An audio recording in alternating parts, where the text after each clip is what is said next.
سلام و درود به کانال داستان‌های واقعی خوش آمدید. داستان امروز ما داستانی پر از غم و شوق و اتفاقات غیر قابل پیش بینیه.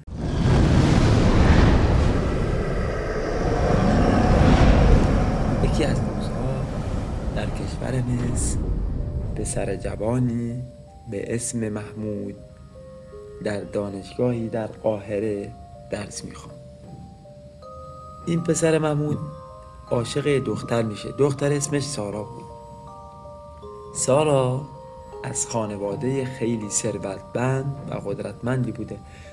بعد این محمود از خانواده متوسط و زیر متوسط مصری بود.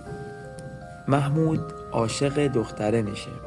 دختره هم از محمود خوشش میومد.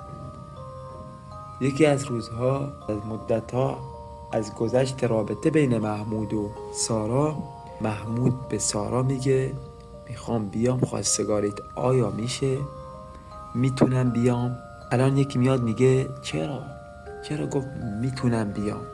خب جوابش اینه که سارا از خانواده خیلی خیلی خیلی ثروتمندی بوده. پدرش و پدر بزرگش از نسل پادشاهان مصر بودن. قبلا مصر مملکت بوده.